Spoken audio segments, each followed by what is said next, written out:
बीते कुछ वर्षों में आतंक का एक और स्वरूप, भयानक स्वरूप पैदा हो गया है। स्नेहतिरे, बम, बंदूक और पिस्तौल की आवाज तो सुनाई देती है, लेकिन समाज को भीतर से खोखला करने की आतंकी साजिश की कोई आवाज नहीं होती। कोर्ट तक ने आतंक के इस स्वरूप पर चिंता जताई है। ऐसी ही आतंकी साजिश पर बनी फिल्म केरला स्टोरी, ये केरला स्टोरी की इन दिनों काफी चर्चा है। कहते हैं केरला स्टोरी सिर्फ एक राज्य में हुई आतंकवादियों की छद्म नीतियों की साजिशों पर आधारित है। देश का इतना खूबसूरत राज्य, जहां के लोग इतने परिश्रमी और प्रतिभाशाली होते हैं, उस केरला के में चल रही आतंकी साजिश का खुलासा ये केरला स्टोरी फिल्म में, केरला फाइल्स फिल्म में उसे किया गया है।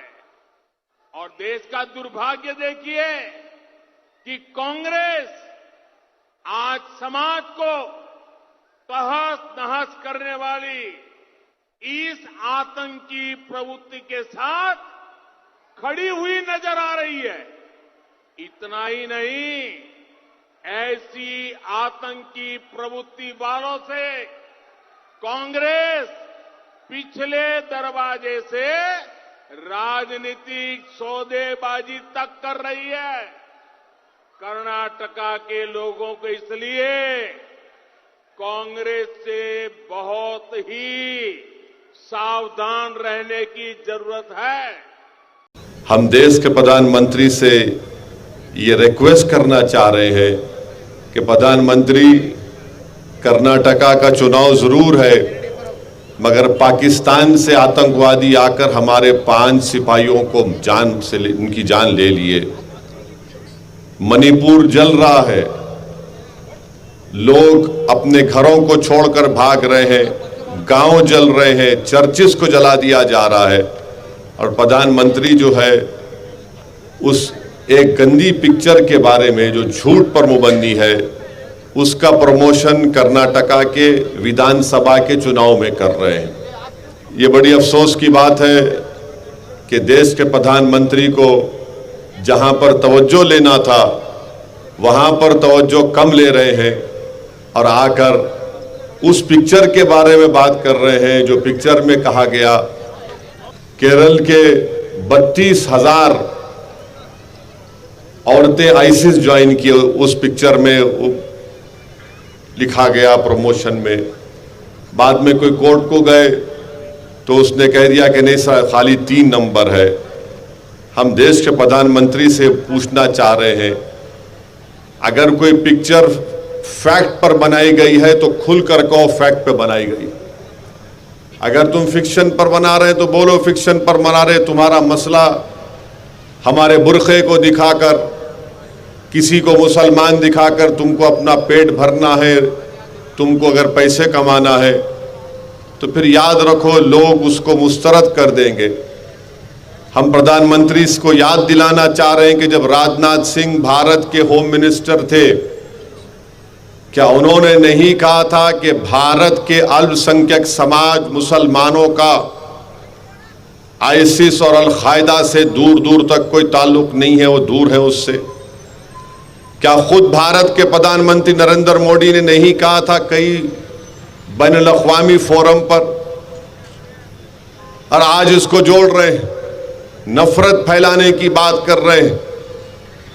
और देश के प्रधानमंत्री बोलते हैं कि सख्त सजा दो। उनके तकरीर में कहा अपने भाषण में कि आप इन लोगों को सजा दीजिए। क्या सजा देना चाहिए, कौन सी सजा देना चाहिए? और अगर देश के प्रधानमंत्री एक पिक्चर की स्टोरी को सही मान रहे हैं तो प्रधानमंत्री, ये तो आपकी नाकामी है, आपकी सरकार की नाकामी है। क्या आप अपनी नाकामी को कबूल कर रहे हैं, एक्सेप्ट कर रहे हैं कि यू हैव बीन अनसक्सेसफुल? मगर एक चुनाव जीतने के लिए हमारे देश के प्रधानमंत्री वजीर आजम को इतना नीचे आना पड़ता है एक चुनाव जीतने के लिए कि झूठ और प्रोपेगेंडे को सामने रखना जो नफरत फैलाने का काम करती है। हम आज यहां से हमारे प्राइम मिनिस्टर से अपील करते हैं कि पाकिस्तान से जो टेररिस्ट आ रहे हैं उनको रोको आप। सरकार आपकी है। 370 आपने कॉन्स्टिट्यूशनल ब्रीच करके हटाया। आप क्यों आकर वो लोग मार रहे हमारे सिपाहियों को? ये 10-12 दिन में एक तो सिपाहियों की गाड़ी जा रही थी, उस पर रॉकेट लॉन्चर से उनको शहीद कर दिया, और फिर कल आज 5 हमारे सिपाही मारे गए। क्या हो रहा है हमारे देश में प्रधानमंत्री? और बीजेपी आरएसएस के लोगों से पूछता हूं जो हर थोड़ी देर को नेशनलिज्म नेशनलिज्म बोलते, अरे तुम्हारा नेशनलिज्म अब क्यों खामोश हो चुका है? कहां गया तुम्हारा नेशनलिज्म? बताओ, बोलो तुम्हारा नेशनलिज्म कहां है? हमारे सिपाही मारे जा रहे हैं पाकिस्तान से आकर, और बीजेपी के आरएसएस के लोग उस पर बात नहीं करते। हमारे देश में मणिपुर में चर्चों को जला दिया जा रहा है, सिविल वार हो रही है मणिपुर में। क्यों हो रही है? क्योंकि बीजेपी ने डिवाइड एंड रूल की पॉलिसी मणिपुर में की। आपने ट्राइबल्स के जो राइट्स थे किसी और को देने की आप कोशिश कर रहे हैं।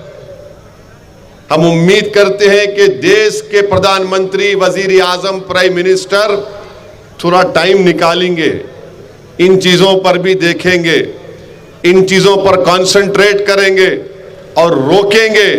और हम दुआ करते और उम्मीद करते हैं कि मणिपुर में अमन और शांति पैदा हो जाए और वहां के शेड्यूल्ड ट्राइब के लोगों के स्टेटस को डिस्टर्ब नहीं होना चाहिए।